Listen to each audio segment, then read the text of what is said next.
Hola, bienvenidos de nuevo a otro episodio de vuestro podcast favorito, Tus amigas, las hormonas. Hoy traigo de nuevo a una amiga, además de profesional, que es Cristina Romero. Ella es, ya la conocéis de otro episodio, ella es psicóloga general sanitaria en la Clínica Moncada, tiene una consulta online y hoy vamos a hablar de un tema bastante delicado, no sé cuándo lo escucharéis, pero en España hace una semana, exactamente el día 22 de febrero, y más concretamente en Valencia, exactamente casi hace una semana exacto por horas, se incendiaron de manera abrupta y totalmente descontrolada dos edificios en el barrio de Campanar, con nada más y nada menos que 10 víctimas mortales, cientos de heridos, porque lamentablemente vivían casi 500 personas, numerosos personas que han perdido todo. Y desde aquí, y antes de empezar un poco a hablar del tema de hoy, que es cómo manejamos los seres humanos y las personas traumas de este calibre, bien sea un incendio o un atentado, una pandemia, cómo maneja la mente humana, cómo gestiona un trauma así, que sobrepasa cualquier límite. Tanto Cristina como yo queremos dar un fuerte abrazo a toda la gente que ha sufrido esto, en primera persona, en segunda, familia. No, yo, más que un abrazo, no se me ocurren más palabras que deciros, porque las palabras muchas veces se quedan demasiado vacías cuando es algo tan importante. Así que este episodio va dedicado por y para toda esta gente. Ojalá la vida, de alguna manera, os pueda recompensar por otra parte, no lo sé si nunca os llegaréis a sentir mejor en ese aspecto, pero de verdad, ojalá, si no, os sirva este tiempo que vamos a dedicar Cris y yo. Y sin más, Cris, te doy la palabra y gracias por estar aquí hablando de un tema tan delicado, porque sé que a ti te pilla muy de cerca, has estado literalmente ahí. Y creo que mejor que tú, que vives en Valencia, que has estado ahí, has visto esos edificios totalmente calcinados, mejor que tú no habría nadie que pudiera hablar, así que te cedo la palabra para lo que quieras, Cris. Hola Isa, bueno, y a todos los oyentes de Isa, ¿qué tal? ¿Cómo estáis? Bueno, hoy no venimos con un tema tan laxo como el del último episodio que grabamos juntas, pero creo que es importante darle un espacio a esto que ha pasado. Pues nos puede escuchar a alguien que pueda ayudar en algo, aunque sea solo a nivel conocimiento, a nivel alguien que necesite escuchar algo de lo que podamos decir.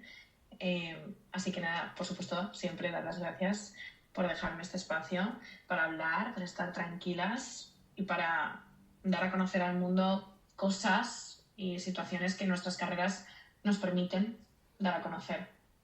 Así que nada, sí, hace una semana justo, en una hora, menos de una hora, en Valencia, en el barrio de Campanar, se incendió un edificio de 145 viviendas, si no recuerdo mal. El edificio tardó... se empezó a quemar uno de los pisos, que estaba vacío además, y en cuestión de minutos, hablo cuestión de minutos literalmente, en media hora, 35, 40 minutos, se quemó absolutamente todo el edificio, y estamos hablando de un edificio gigante, gigante. Las imágenes eran terribles, y cuando hablo de terrible me refiero a que cuando a ti te viene un impacto de una noticia como esta, o de un atentado, o pues de una desgracia, una catástrofe, tú lo vives post-catástrofe porque ha pasado, entonces los medios empiezan a informar cuando ya ha pasado. El problema es que esto se estaba viviendo en directo. Tú estabas oyendo gritos en directo, escuchabas a gente en la calle gritar en directo, veías el edificio quemarse en directo, veías a gente en los balcones pedir ayuda en directo. Entonces, ese impacto que tiene en la sociedad, el haber vivido eso, y por eso lo que la gente se ha volcado, lo que el mundo se ha volcado con esto, porque esta noticia ha llegado, creo que hasta el lugar más recóndito del mundo, ya desde el día después salía en periódicos internacionales, y es muy impactante, ¿no? Pensar que eso está pasando en tu ciudad, pensar que tú acababas de terminar una sesión de psicología y justo en un grupo de La Falla mandan un vídeo de cómo se están quemando 2 viviendas, y a los 10 minutos te mandan otro de cómo está el edificio ya la mitad quemado. O sea, y dices, es imposible, ¿qué está pasando? ¿Esto pasó ayer? O no, esto está pasando ahora. Y es muy impactante como la estación de bomberos estaba muy cerca del edificio, y había 2 o 3 bomberos que no estaban de servicio, pero enseguida vieron lo que estaba pasando y fueron corriendo, ¿no? Nada, los bomberos no tardaron nada en llegar, pero es que allí hasta un segundo era importantísimo, era porque todo aquello corría como, el fuego corría como si, era súper impactante. Y bueno, yo decir que yo no estuve allí en el momento de quemarse, pero creo que todos con los vídeos y con toda la cantidad de contenido multimedia que se ha divulgado, que se ha pasado por todo tipo de plataformas, creo que te puedes hacer una idea más o menos de la rapidez y lo impactante que resultaba eso. Era un mar de fuego, aquello eran llamas absolutas. Y Cristina, una pregunta, cuando sucede una tragedia así tan rápido y hace poco también que sufrimos una pandemia, cuando lo vemos todo eso en las televisiones en momento directo, a las personas que lo están viendo por la televisión, eso, sabiendo que hemos tenido hace tan poco tiempo, relativamente tan poco tiempo, la pandemia, eso a nivel psicológico nos vuelve a recordar ese trauma y nos puede volver a desencadenar ataques de ansiedad, ataques... O sea, ¿cómo reacciona la mente de una persona, no ya de las víctimas o de las familias de las víctimas, sino la mente de una persona que está viendo eso por televisión, al final desde su casa, que de alguna manera te sientes impotente, quieres hacer algo pero tampoco puedes? Eso, ¿cómo se vive? Porque yo sé que cuando tú recreas un trauma en la mente, aunque sea, las respuestas de las hormonas, es decir, si a mí me pasa, yo por ejemplo, recuerdo lo que me pasó cuando estuve trabajando en urgencias en la pandemia, y lo recuerdo, yo siento lo que sentía en ese momento, y esto no es que yo lo sienta, es que hay estudios que muestran que cuando tú revives un recuerdo traumático te miden en sangre el cortisol y se eleva igual que se elevaría si tú pasas ese trauma. Entonces, mi pregunta es, ¿cuánto de bien o cuánto de no bien hace ver esa cantidad de imágenes tan fidedignas, es decir, no tan blanqueadas para todo el mundo? Porque me imagino que no todo el mundo lo podía procesar igual. Eso es, creo que hasta cierto punto hay personas que no pudieron ver esas imágenes, ya sea porque o han vivido algún tipo de incendio o porque recientemente han perdido algo, una mascota, una persona, una casa, en la índole que sea. No, creo que para cualquier persona, creo que ver esas imágenes no puede traerte nada positivo, o sea, no te puede traer nada de bueno. Entonces, Cris, ¿de qué sirve, perdón que te interrumpa? Entonces, igual es una chorra de pregunta, pero entonces, si nunca te puede traer nada bueno, ¿qué parte, abro comillas, positiva puede haber de ver las noticias de ese tipo? Porque si no, también parece que estamos... No, es que entonces estás ocultando información, pero entonces yo siempre me pregunto, ¿hasta qué punto enseñar todo es algo bueno en esta sociedad? Es decir, mostrar esas imágenes de al final desgarradoras, de ver a gente saltando a una colchoneta. O sea, yo me pregunto, ¿eso, Cris, desde un punto de vista de la psicología, es bueno tanta crudeza? No, yo, tanto personal como profesionalmente, considero que, por supuesto que no, pero el morbo es algo que en esta vida existe y en esta sociedad es algo que está como súper al día, ¿no? Entonces, las televisiones, los periodistas, todo, buscan hasta la última hora, hasta la imagen más perfecta, aunque sea de una desgracia así, ¿no? Y creo que en cierto aspecto, en ese sentido, también se pierde mucha humanidad, ¿no? Había muchos bomberos que decían, o sin ir más lejos, Mazón dijo que había cosas que no iba a decir que habían pasado, que sabía, pero que no iba a decir en una televisión jamás, pese a que tuviera la información, por respeto de los profesionales, por respeto de las víctimas y por respeto de lo que estaba pasando. Entonces creo que ese es el punto. ¿Hasta qué punto estás dispuesto a enseñar X o Y por unas visualizaciones, por una audiencia, por un... Al final sí que es verdad que estaba pasando algo como tan en directo que toda la gente que estuviera cerca, por supuesto, pues te pones a grabar o te pones a hablar con la gente que quieres, ¿no? Pero en ese momento que estaba pasando, muchos familiares fueron a la zona de... Muchos familiares de las personas que vivían ahí fueron a la zona que estaba pues acordonada y todo esto ya puesta en marcha para ver si a sus familiares les había pasado algo. Que dónde estaban sus familiares, que dónde estaban sus hijos, sus padres, sus nietos, sus primos, sus amigos. Entonces, al final también la gente llama a la gente y el barullo llama al barullo y pues bueno, ver estas cosas creo que nunca va a ser algo positivo, porque no, y habrá mucha gente, y estoy segurísima de esto precisamente por lo que tú indicas, revivir el trauma es algo durísimo y habrá mucha gente que viera las imágenes y diría, quito esto, se me quemó la casa hace 10 años, quito esto, no lo puedo ver. O, no sé, acabo de perder a mi mascota, no quiero ver esto por si pienso en todas las mascotas que pudiera haber en esas casas, ¿no? Entonces, pues bueno. Y Cristina, ¿por qué a los seres humanos nos gusta tanto el morbo? ¿Hay alguna explicación?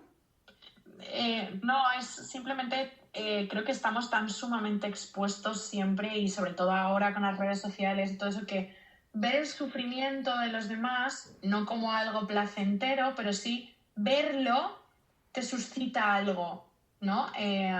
Yo, por ejemplo, muchas veces las noticias yo lo quito, o sea, yo hay imágenes que no puedo ver, hay vídeos que no puedo ver que se me quedan aquí grabados en la mente, esa violencia, que lo quito y no lo puedo ver. Entonces hay gente que sí puede verlo y hay gente que lo quiere ver.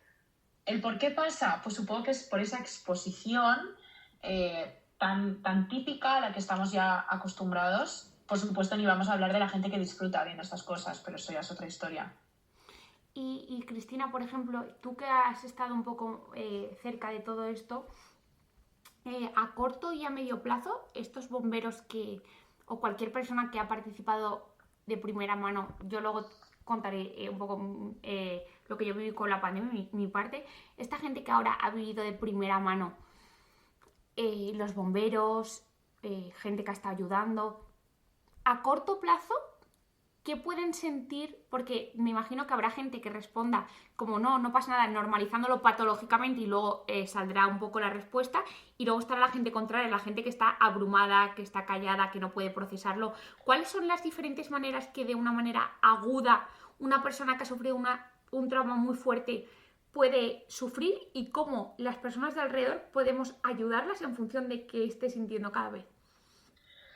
Creo que lo más importante en este tipo de casos es el apoyo, el saber que hay alguien que está dispuesto a escucharte, que hay alguien que está ahí para ti, que si necesitas algo está. Ese apoyo totalmente incondicional, creo que eso es lo más importante ahora mismo, tanto para las víctimas que perdieron la casa, como para las víctimas que perdieron la casa y familiares o mascotas, tanto para los profesionales, porque no debemos olvidar que los profesionales que estuvieron abordando esa situación también son víctimas de tercer grado, pero son víctimas, no dejan de haber vivido esa situación. Además, no estamos hablando de una situación relativamente sencilla, estamos hablando de que tenías el fuego encima, de que se te acabó el oxígeno, de que estamos hablando de que sabías que ibas a morir, que muchos no, un par de bomberos lo dijeron, hasta aquí he llegado, equipo. Y asumir eso, que es lo que hablábamos antes, cómo sigues trabajando, cómo sigues dando tu vida cuando sabes que si aguantas un poquito más te puedes morir, es muy fuerte. Entonces, ¿cómo podemos ayudar y cómo se puede ver esto? Pues como tú has dicho, se puede dar desde mira, me ha pasado esto, como había una víctima que decía, es como verlo en la tele, o sea, es como ver una película, ¿no? Y realmente es mi casa. Y tú veías la expresión de esa víctima y decías, ¿cómo puede ser que esté tan impasible como tú y yo ahora, ¿no? ¿Cómo puede ser que lo acaba de perder todo? El otro día hablaba con un compañero que es psicólogo, que decía, la pérdida de la casa, o sea, que tu casa se queme, es una de las mayores pérdidas de identidad. O sea, es un duelo terrible, porque lo pierdes todo, es que pierdes hasta...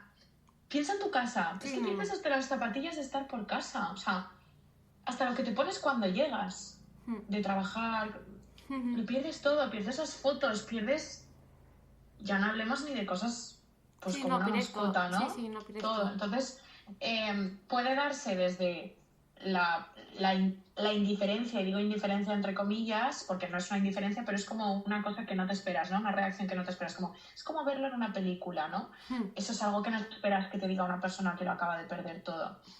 Desde el lloro, el mutismo, el no hablar, el no poder hablar, el llorar, el estar con una ansiedad terrible, el miedo atroz a que te vuelva a pasar, incluso que se te despierte en ciertos sentidos por ciertos recuerdos, que de repente estés tranquilamente en algún sitio y de repente empieces a oler ese olor a quemado, o de repente empieces a escuchar sirenas o gritos o a tu perro ladrando, sin más, sin más. Entonces, la forma de verlo es muy, muy, muy diversa. Hay muchísima sintomatología de por medio que es interesante a la hora de valorar porque es un abanico gigantísimo.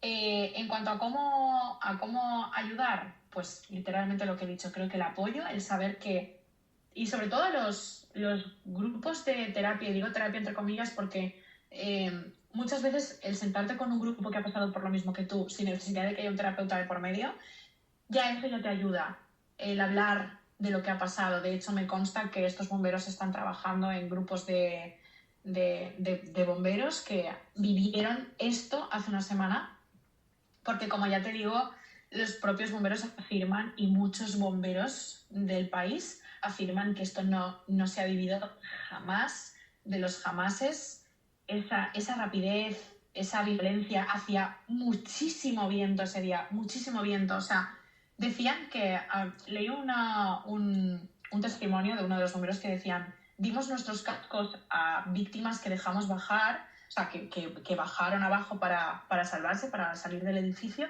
y les dimos el casco y nos caían trozos de edificio como cócteles molotov encima de la cabeza. Entonces, esa violencia, esa madre mía, es que me parece tan terrible, no me puedo ni siquiera imaginar cómo debe de haber sido entrar en el edificio y darte cuenta de que no vas a salir, de que aquello está tan sumamente incendiado, literalmente, que no vas a poder salir y hablar con tu equipo y decir que hasta aquí. Y Chris, esto que estás diciendo que hay, o sea, que es apoyar y que cada uno el apoyo pues te lo pedirá de una manera diferente. Habrá gente que te diga, oye, por favor, yo quiero que me muestres el apoyo simplemente diciéndome que estoy aquí, no quiero que me agobies. Al final es que la persona se sienta apoyada y ese apoyo para cada persona será diferente. Pero dicho esto, dando un paso hacia atrás, igual lo que te pregunto, Chris, me dices, Isabel, esto no es así, pero mi pregunta es, abro comillas, ¿es mejor o es un mejor indicativo pronóstico para ti como psicóloga si yo lo proceso, el haber perdido toda mi casa llorando y con una reacción, entre comillas, esperable, versus si yo reacciono como si no pasara nada, como un electroencefalograma plano, en plan, no, bueno, pues no pasa nada, pues ya seguir adelante, o sea... Es mejor decirte, estoy en el absoluto pozo máximo llorando, sintiéndolo, o da igual, que cada persona reaccione de una manera no implica que tu duelo vaya a ser peor.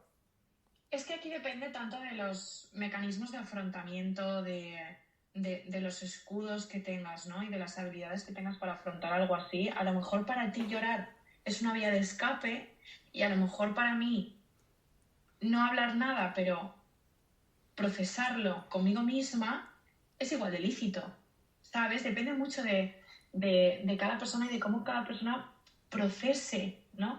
Entonces, por supuesto, el bloquearlo es lo que no es positivo. Es decir, no, a mí no me ha pasado nada, estoy bien, déjame, no pasa nada. Ahí sabes evidentemente que se están protegiendo tanto por el miedo que les supone enfrentarse a la situación, que sabes que eso se va a convertir en desadaptativo. Pero una manera de afrontar desde el lloro, una manera de afrontar desde el humor, entre comillas, porque a ver cómo haces humor de algo así, ¿no? Pero de estar más católico, por así decirlo. Una manera de afrontarlo desde la tranquilidad, ¿no? Todas esas cosas creo que sí que pueden ser positivas, pero ya te digo, depende tanto de cada persona. Entonces, ¿qué es bueno y qué no es bueno? ¿Qué es bueno? Depende de cada uno. Lo que por supuesto no es bueno es bloquearlo. Bloquearlo, hacer como que no ha pasado nada, que eso suele ser parte del shock también. Y suele ser, pues, dime. Perdona, Cris, es que esto me parece súper interesante porque esto también es aplicable si viene una tragedia así o pues una tragedia de cualquier otra índole en la que un familiar responde negándolo, no, esto no ha pasado, mi marido no ha fallecido, mi mujer tampoco, tal. Tú como cercano, familiar, en ese momento, ¿qué puedes hacer por esa persona que lo está negando para sin violentarle en el sentido de sin que te confronte, puedas empezar a indagar un poquito para que al menos busque algo de ayuda? Hacer como yo digo la técnica del calzador, o sea, metiéndosela poco a poco. Pues una de las cosas que se recomiendan en la formación de emergencias y catástrofes de psicólogo, yo no estoy especializada en eso, pero me encanta y pues quieras que no, pues al final puedes leer y puedes medio estudiar, ¿no? De manera un poco, bueno, tú bien sabes esto cómo Autodidacta. funciona, ¿no? Exacto.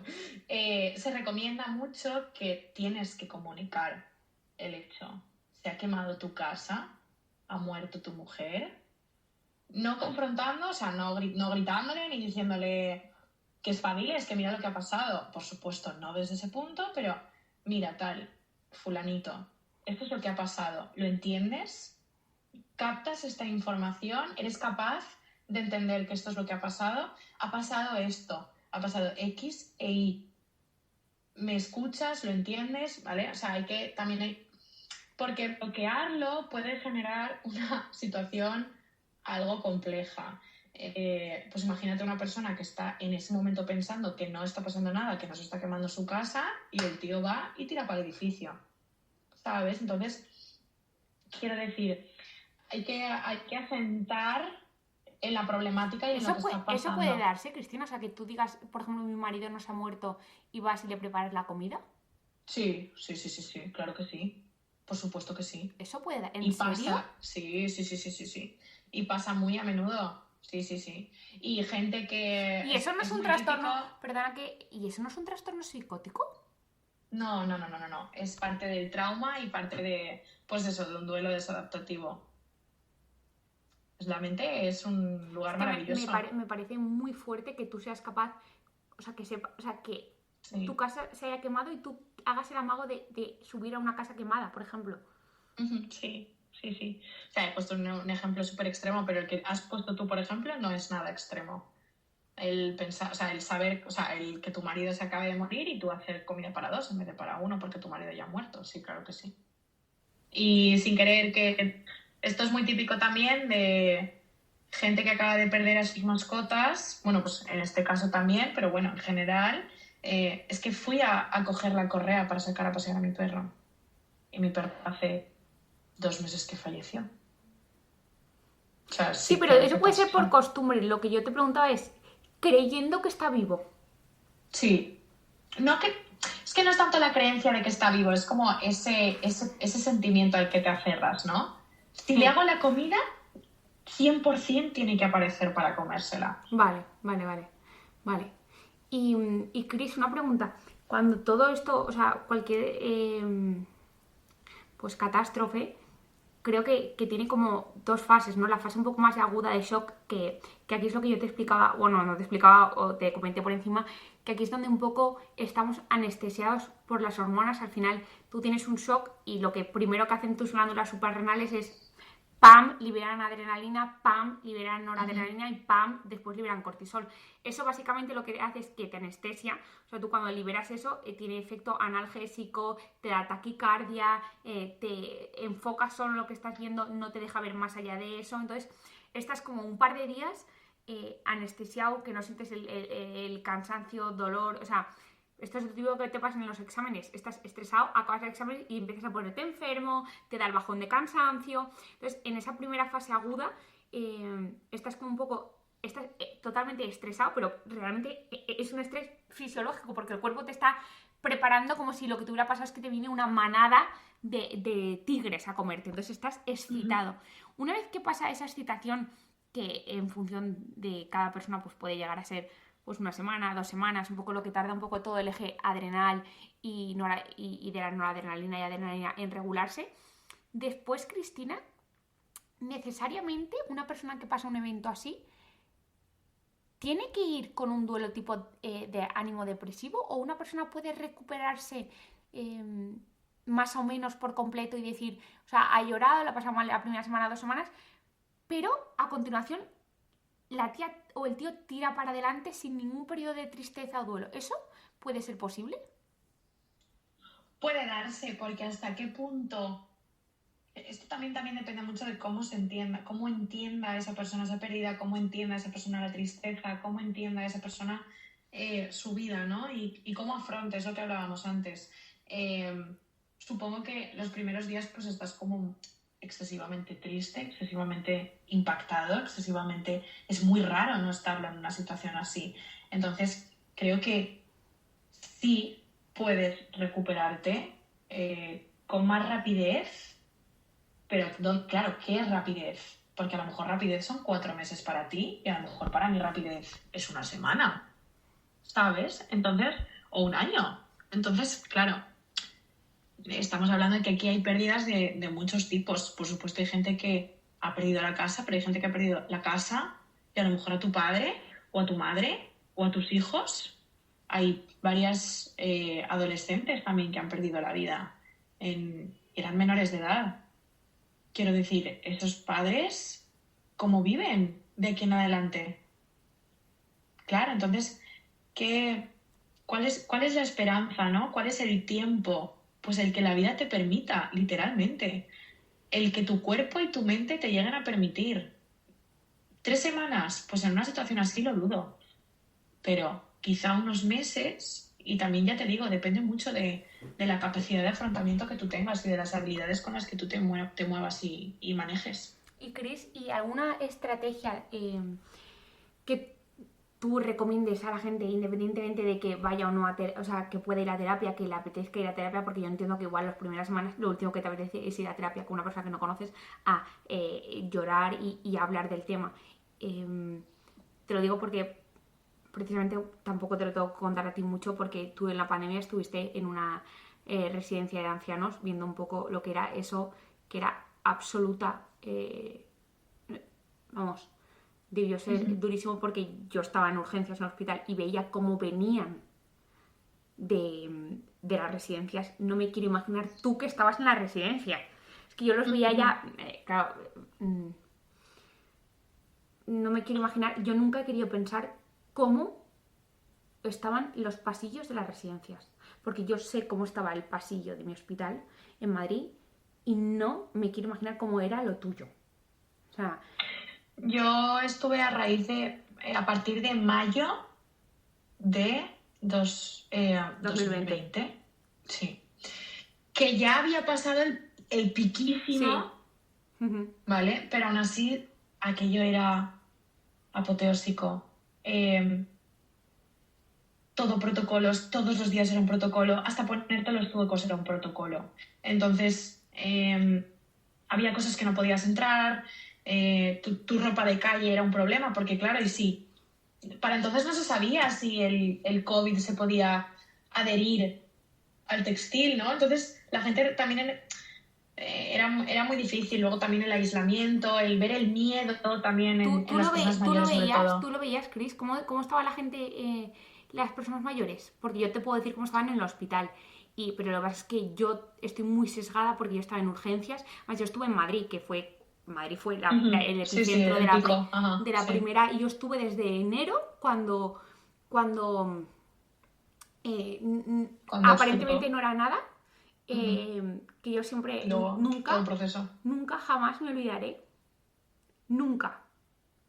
Yo estaba en urgencias, ahí nunca jamás existían las mascarillas. Yo recuerdo que empezaron a decir, yo estaba en una parte de polis, que es como urgencias semi, y todo el mundo venía con una bronquitis muy rara. Digo Ujú. muy rara porque entonces aparecía algo, tenías que preguntar si venía de China o de Milán, y todo era como, no, no pasa nada, aquí tranquilos, no hace falta mascarilla, no hace falta nada. Y yo me acuerdo que no se sabía nada, pero nada, nada, nada. Y, y yo me acuerdo que puse corticoides a un paciente porque yo lo que había visto en la auscultación es que estaba muy cerrado. Muy cerrado es que no oyes nada, o sea, que el pulmón estaba cerrado. Esto era en enero, ¿eh? Que, recuerdo que cerraron todo en marzo. Ujú.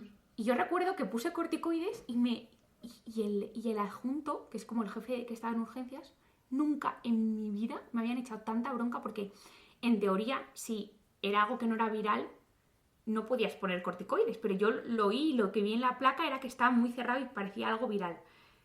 Tío, nunca en mi vida me habían echado tanta bronca como médico, eso, se me quedó grabado. Y luego, cuando toda la pandemia parece una chorrada, ese mismo médico me vino a pedirme perdón porque luego el tratamiento eran corticoides, pero que te digo que, o sea, desde el principio era como lo que tú has dicho, un caos. Yo me acuerdo, bueno, yo es que parte de todo lo que me ha pasado de salud probablemente venga todo del estrés que yo estuve, porque encima había un poca gente en urgencias que no cogimos el COVID, yo fui una de ellas. Entonces te puedes imaginar los turnos que hacía.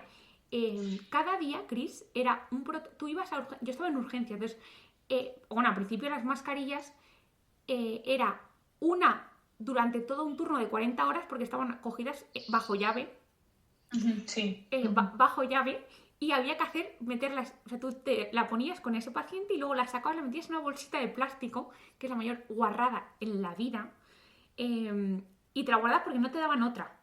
Y yo entraba y yo pensaba, no sé a lo que estoy entrando, no sé ni lo que me está pasando. Yo me acuerdo que hubo un momento, Chris, que dije, mira, si me tengo que coger el COVID y morirme, me moriré. Pero yo ya me acercaba hasta el fonen, que en teoría no lo podías acercar, tenías que tapar alguna de esto, porque yo decía, es que no sé ni qué es esto ni qué no es.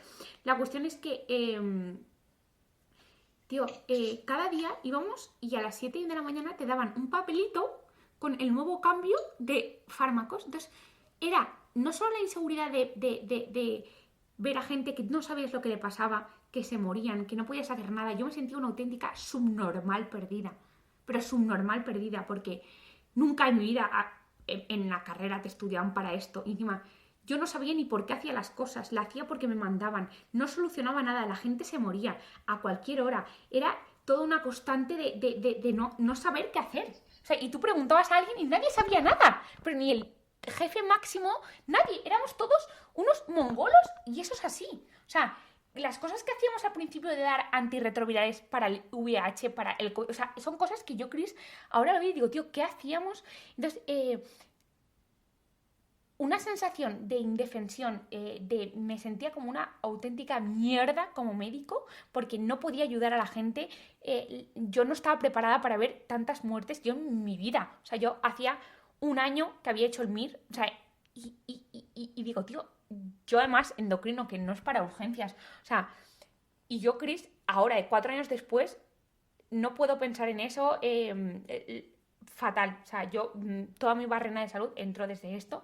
Entonces, o sea, te quiero preguntar, ¿hay algún momento donde esta gente que ha pasado esto trauma va a poder ver algo así y no sentir ansiedad? Porque yo no puedo ir a hablar del No. COVID sin pensar cuando entraba y veía gente morada porque ya llevaba Ujú. muerta horas. Entonces, Ujú. yo eso no lo he recuperado. Sí que es cierto que no he hecho una terapia específica del trauma de eso y a ningún médico que yo sepa nos lo ofrecieron, que estuvimos en urgencias.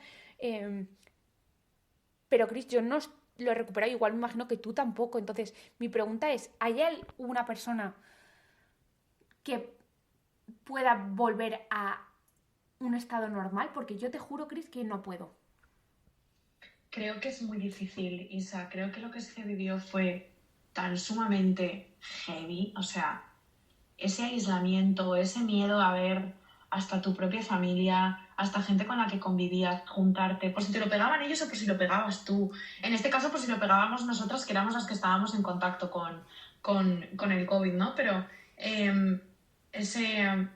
yo me acuerdo encerrarme en mi habitación y no salir hasta que volví a irme a trabajar. Yo era trabajo, habitación, mi casa. O sea, directamente me encerraba en la habitación para no contagiar a nadie. Y eso que yo no me encontraba mal, ni nada, pero todo aquello creo que es muy difícil verlo desde un lado en el que no te afecte, ¿no? Sobre todo si has estado en primera línea de guerra peleando y luchando contra eso. Tú ahora sabes que fuiste una víctima de tercer grado. Por eso te afecta, porque tú también fuiste víctima de todo esto. Lo que pasa es que eso no, a los médicos no sé cómo, a mí sinceramente me la sudaba que me aplaudieran, sinceramente, o sea, la cosa es esta, era horroroso, o sea, es que no quiero, es horroroso, Cristina, horroroso, es que no puedo ni gestionarlo. Súper horroroso, súper, o sea, súper horroroso, pero de lo peor que yo he vivido en toda mi vida. Horrorosísimo, o sea, horrorosísimo, ¿vale? Yo también tengo un recuerdo muy angustioso de esa época. Porque te quiero preguntar, Chris, tú estabas en las residencias, ¿cómo estaban las personas mayores? O sea, sinceramente. Pues yo reconozco que gracias a todos los protocolos, a todos los profesionales que trabajábamos en esa residencia, a la gerencia de esa residencia, aquello, o sea, era un lugar blindado, ¿eh? O sea, era muy raro que alguien tuviera que salir al hospital o alguna muerte, era muy, muy raro. Pero digo muy, psicológicamente, muy Chris, ¿cómo estaban? Psicológicamente era un circo. ¿Ves? Ese aislamiento, todos los días. A mí algo que me ha enfadado mucho siempre en toda la época de pandemia ha sido dar todos los días la cifra de muertes. ¿Con qué frialdad tú empiezas tu día o estás comiendo o estás haciendo lo que sea, viendo el telediario y te dicen hoy han muerto 738 personas? Como si nada. Y todos los días era lo normal. Tienes razón. Hoy han muerto 856 personas. Ayer murieron 100 personas menos. Tienes razón. Vamos a ver, o sea, ¿qué me estás contando? ¿Cómo me puedes estar diciendo esto? Entonces, yo estaba muy enfadada con los medios por eso. Tienes razón. Era como, es que estamos ahí y esas personas que tú estás diciendo que se han muerto, es a lo mejor con la que yo tenía un vínculo. Es una persona que tiene una familia, es una persona que tiene... No es un número, ¿sabes? Tienes razón. Me da muchas ganas de llorar todavía y me daba muchas ganas de llorar para entonces y de verdad me enfadaba un montón porque yo decía, esto no es humano, o sea, estamos convirtiendo una pandemia mundial en números de muertes. Y yo me enfadaba muchísimo. Pero esto es un poco lo que hemos hablado con el principio, Chris, que es un poco hasta qué punto estamos dispuestos a sacar cosas en virtud de libertad de prensa, libertad de información. Sí. Entonces yo creo, igual no tengo ni idea de ciencias de información, pero creo, y yo no soy psicóloga, eres tú, pero mi instinto como persona y como médico me dice que hay ciertas cosas que el ser humano no está preparado evolutivamente para gestionar, y es exacto. Si el instinto de supervivencia es el instinto básico, el instinto de tribu también es. Entonces, la tribu implica cualquier cosa que te pille cercano, pues que se te muera, que se te incendie alguien de tu ciudad, incluso tu ciudad te siente como cercano. Entonces, Chris, no sé hasta qué punto esto es bueno, y lo que te iba a decir, devolviendo un poco a lo de la residencia de los ancianos, ellos veían la tele, sí. Y ellos veían eso. ¿Ellos qué te decían? Que mucho cuidado cuando salieras, que te ajustaras bien la mascarilla. ¿Ellos tenían miedo de morir, Cristina? Algunos sí y otros no. Es que esto es como todo, claro. Pero eran me da ganas de llorar porque era muy fuerte cómo ellos te cuidaban desde dentro. Sí. Ellos te decían, cuando te subas al metro, ¡Ay, qué mono! ajustate mucho la mascarilla, que no se te pueda colar nada, ¡Ah, como te si lo te la tienes que decían! apretar. Sí, sí. La verdad es que eran pacientes maravillosos, maravillosos. Y había gente que lo pasaba muy mal porque ese no poder salir ni a la puerta de la residencia que les diera un poco el sol, se notaba mucho que no les daba el sol, ¿En qué lo que no les notaste, daba la Chris? luz. ¿En qué, o sea, tú notaste que la... Es que esto me gusta. La salud psicológica, independientemente de estar en la pandemia, ¿tú notaste que por no interactuar con la naturaleza, entre comillas, Sí, sabiendo que sí, sí, estabas... sí, sí. ¿Tú lo notaste? Sí, muchísimo, muchísimo. Se les notaba en la piel, o sea, empezaban a coger unos colores muy raros, pero es que también se les notaba en que estaban más apagados, en que no se movían, en que no tenían ganas de moverse, en que de repente les dolía la pierna cuando no les había dolido la pierna jamás, en que de repente fumaban mucho más. Se notaba muchísimo en todo y yo ya cuando se empezó a dar un poquito de margen a las residencias, porque las residencias han estado absolutamente esclavizadas hasta épocas que ya no tocaba estar esclavizados, porque seguía habiendo COVID y sigue habiendo COVID, pero ya no era para eso. Yo propuse salir a la puerta de la residencia 5 minutos, 10 minutos a que tomaran el sol, a que les diera el aire de fuera, porque es tan importante, o sea, el aislamiento es una cosa tan terrible a nivel psicológico, y ellos se sentían tan encerrados, tan encarcelados y tan maltratados. ¿Por qué no puedo ver a mi familia? ¿Por qué tú ahora sí que te vas a tu casa y ves a tu familia y yo no puedo ver a mi hija? ¿Por qué no puede venir ¿Y qué le aquí? decíais, Cristina? ¿Qué le decíais?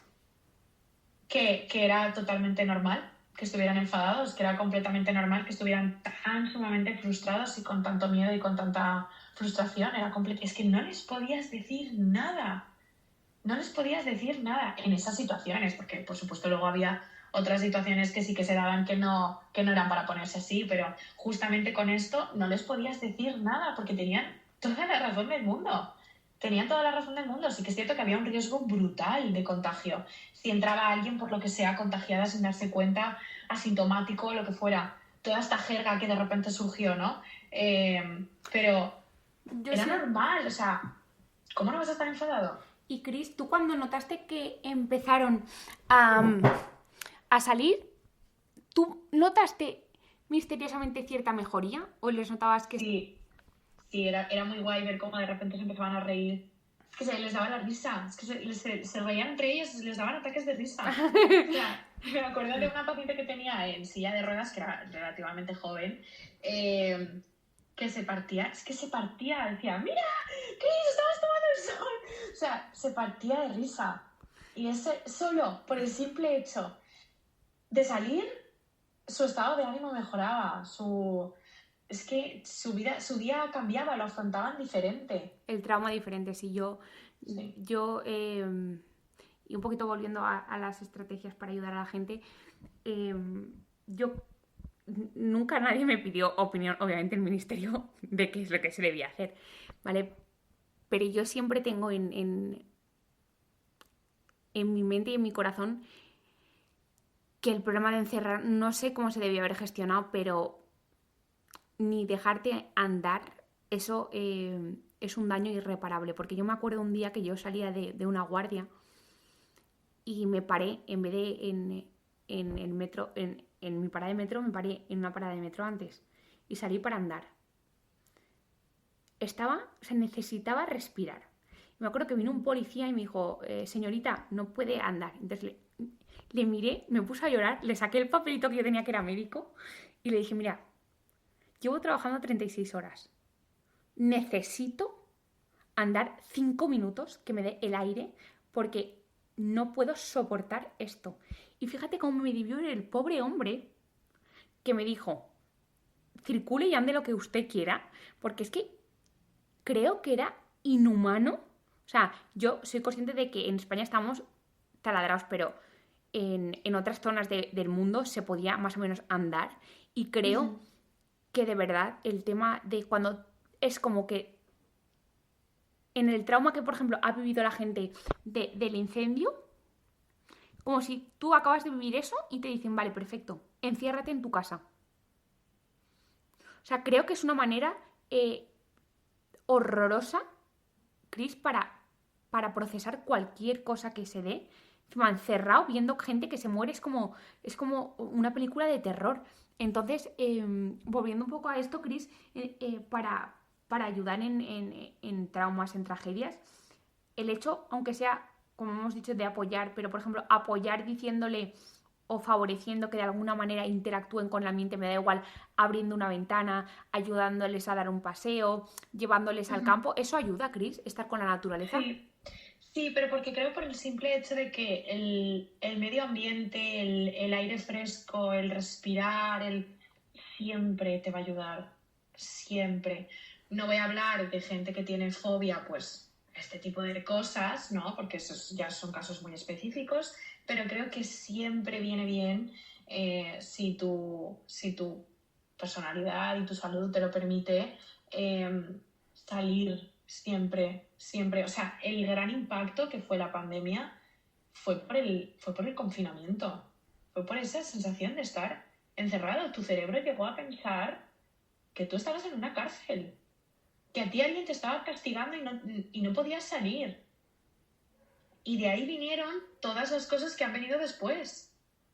Entonces, hay gente que aún tiene secuelas psicológicas de aquello.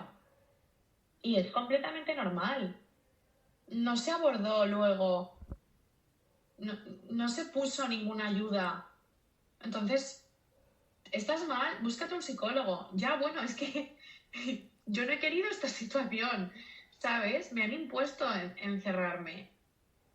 Entonces, bueno, por supuesto, era una medida que, sin lugar a dudas, se tomó por el bien de todos y por Sí, pero que el hecho de evitar la propagación. que el hecho de que se tomara por el bien de todos no quiere decir que no se pueda hablar de que quizá no fuera la mejor medida, ¿eh? Eso Ojo, es, cuidado. O sea, que eso yo no es, estoy diciendo que yo ahora, si hubiera sido ministra de Sanidad, hubiera hecho una cosa.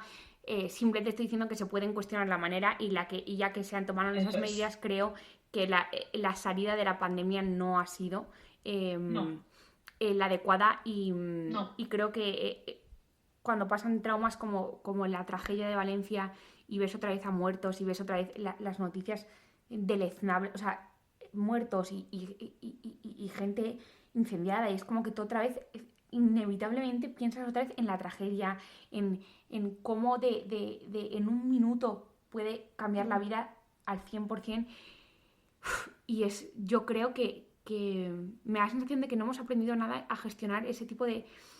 Tío, no sé, Chris, pero el tema de las noticias así, no sé, me preocupa cómo se trata eso y cómo muchas veces nos hemos vuelto tan inmunes a ver algo así Sí, y sí, decir,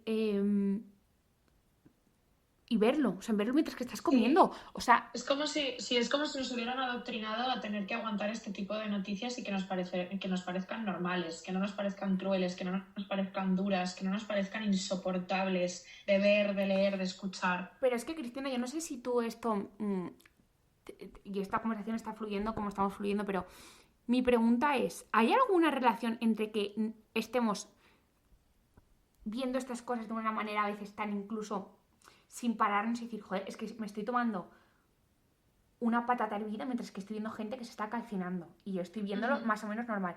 ¿Hay alguna relación entre ser capaces de ver eso y luego que a la misma vez, cada vez, la gente en redes sociales busque contenido más inútil? Es decir, la mongolidad del día de me pongo un limón en la cara porque no sé qué, o sea, porque veo que hay cosas extremas.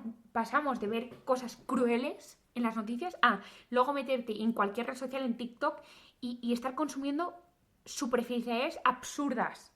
Entonces, Yo creo que son dos mundos diferentes. El estar tan expuestos, pues literalmente, y valga la redundancia, por exposición, el que nos parezca súper normal ver tal cantidad de información tan sumamente dura y que nos parezca normal, ¿no? Que te estés comiendo una patata hervida y veas, ¿no? Pues guerras, no sé, imágenes durísimas, agresiones, lo que sea, ¿no? Y luego el hecho de la sociedad en lo que se está convirtiendo buscando todo ese contenido inútil, porque es contenido inútil. No, la gente no utiliza las redes como las utilizamos tú o yo. No, Por divulgativa. desgracia. O sea, yo entiendo que tiene que Exacto. haber también gente que cuente Sí, por chistes, el supuesto. gracioso, Sí, entretenimiento, eso es, entretenimiento tiene sí. que haber, pero creo que hay un Pero no la punto. inutilidad, no ese vacío, eso Sí, es. sobre Ese todo contenido vacío absurdo. vacío absurdo o vacío con un punto de peligrosidad en la información que dan, ¿eh? Sí, sí, sí, sí, Porque sí, con el sí, tema por de la salud, supuesto. incluso tú lo sabrás, temas de psicología, hay gente que da unos consejos que es para Sí, sí, sí, sí, sí, sí. ojo, cuidado con lo que estás dando porque estás hablando de gente, estás tratando temas Ujú. que pueden sacar las vulnerabilidades de mucha gente y pueden sentir. Sí, Entonces creo que hay un punto en el que la mongolidad se junta con la peligrosidad y ojo, cuidado porque vivimos en un mundo sí. en el que la gente inteligente tiene miedo de hablar y la gente que más habla es la que más debería callar.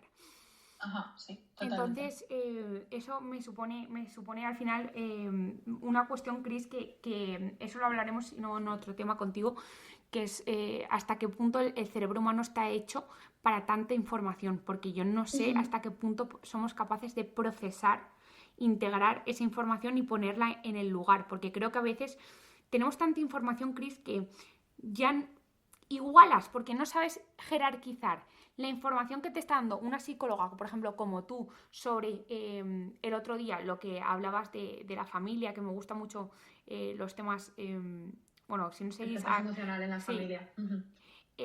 Chris.psico, seguidla porque es magnífica, la dejaré en la descripción. Los puntos que tú tratas con que luego al segundo estás viendo un vídeo de cómo hacer palomitas con Ujú. el secador de pelo. Entonces, Ujú. creo que tanta información al final nos evita jerarquizar de lo que me dice Cristina es una cosa importante y lo de la palomita es secundario y damos la misma importancia, entonces tratamos a toda la misma importancia y perdemos un poco la perspectiva de lo que importa y lo Sí, que no importa, Cris. Y sí, esa es la definición de nuestra sociedad ahora mismo, sí. No lo has podido describir mejor. y Cris, y yo te quería, para acabar, que me dijeras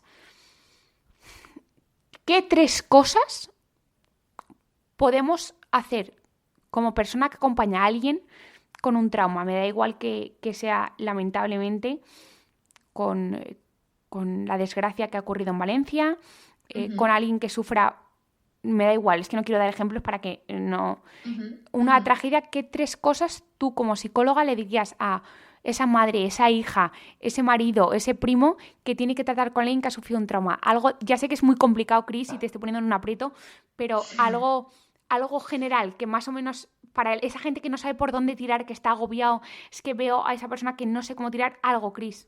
Ujú. Pues creo que lo primero, por supuesto, el acompañamiento totalmente desinteresado, porque muchas veces también el acompañamiento va de, es que yo hice por ti, ¿sabes? Completamente desinteresado. Cuando hablo de acompañamiento, hablo de acompañamiento desinteresado. El tipo de acompañamiento que la víctima te pida, también te lo digo, ¿eh? Porque muchas veces una persona quiere que simplemente le acompañes a comprar o le hagas la compra y otra persona quiere que duermas con él o con ella, ¿sabes? Entonces, creo que es un buen apoyo, el acompañamiento, en la medida en que esa persona que ha sufrido, que está sufriendo tanto, te permita y te pida, ¿no? Creo que otra de las cosas también muy importantes es ayudar con la ventilación emocional. La ventilación emocional es una técnica que se utiliza para, literalmente, para ventilar emociones. ¿Cómo se pueden ventilar emociones? Pues de muchísimas formas, pero por supuesto a cada uno le vienen bien de una forma u otra, cantando, bailando, pintando, escribiendo, hablando, no sé si lo he dicho ya, pero bueno, ventilar emociones es súper importante, no enclaustrarlas, no bloquearlas y sobre todo, y la tercera te diría, dar margen, dar cancha, o sea, no apretar a esas personas, no esperar que vayan más rápido, no meterles prisa porque se pongan bien ya.